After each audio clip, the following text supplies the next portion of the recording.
Yes mga lods, ayan at nandito na naman tayo mga lods. Siyempre tulad ng ginagawa natin mga lods, magluluto naman tayo ng ulam mga lods. Ayan, at ito yung ulam natin mga lods ay ano lang ito, luto ng masa mga lods. Pero siyempre busog tayo dito mga lods dahil siyempre pasasarapin natin mga lods yung ating lutong ulam. So ito mga lods yung ating isda.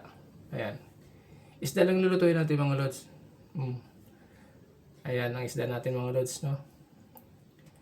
At siyempre mga lods, ipapaksyo natin yan. Pero siyempre, hindi lang basta-basta paksyo mga lods. Pasasarapin natin yung paksyo natin mga lods. At siyempre, lalagyan natin ng mga rekado. Kukumplituhin natin mga lods yung ating paksyo. Para naman, yummy. Di ba mga lods? So yun ang ano natin mga lods. Kahit na sabihin simple lang, pero dapat yummy yung ating gagawin mga lods. Simpleng ulam pero yummy. So mga lods, ayan, at ilalagay natin ito mga lods sa ating ano. Ayan, naka-prepare na yung mga rekado natin mga lods, no? Lahat ng rekado ay naka-prepare na. Ayan, ano na siya. Ilalagay na lang natin na ito mga lods sa isang lalagyan para ito ay lulutuin na natin. Okay? Panoorin nyo mga lods. So ito na mga lods, yung ating rekado. Ayan, complete na tayo. Kompleto sa rekado mga lods, no? Ayan yung ating talong. May talong tayo mga lods. May ampalaya, yung ating siling haba, luya, sibuyas at bawang. So ayan mga lods, yung ating sangkap. At siyempre mga lods, yung ating suka. Ayan, no? Okay? So mga lods, no? Ilagay na natin mga lods para maisalang na natin dito sa ating lagayan. Tara mga lods.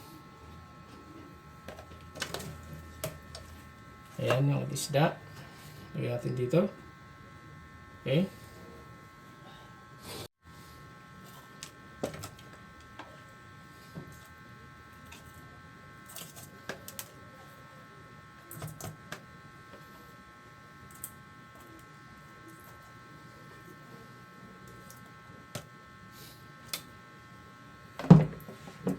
At ilagay na rin natin yung ating rekado. Ayan yung luya natin.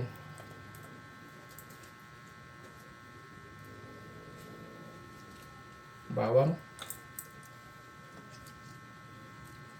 At yung ating sibuyas mga lods. Ayan. Ayan. Dito na siya mga lods, oh. Siyempre, hindi mo wala ating siling haba mga lods. Ayan. Yung ating palaya. Lagyan natin lahat. Ayan ang ating ampalaya. Ayan. Tapos, siyempre mga lods, yung ating sunod natin yung ating talong. Ayan.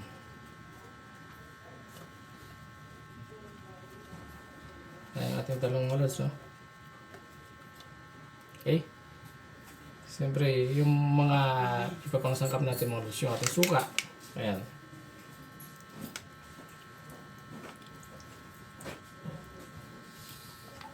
Tapos, hindi mawala yung ating magic sarap mga lods. Ayan.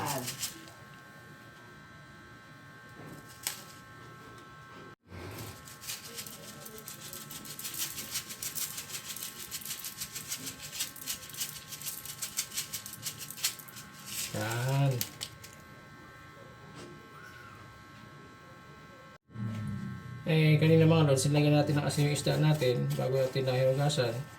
Ngayon mga lods, kunti lang lagyan natin asin mga lods, baka masubra naman sa alat. Ayan. Ayan, okay. Meron kasi pagka masubra sa alat mga lods, no? Hindi naman masyadong ano, pero at siyempre mga lods, meron tayong mantika. Kunti lang lagyan natin mga lods. Ayan. Okay. Tara mga lods. Salang na natin. Okay. Tara. Ayan, mamasita na yung paksiw natin mga lods. Okay. Ayan, okay yung gulay natin. Ayan.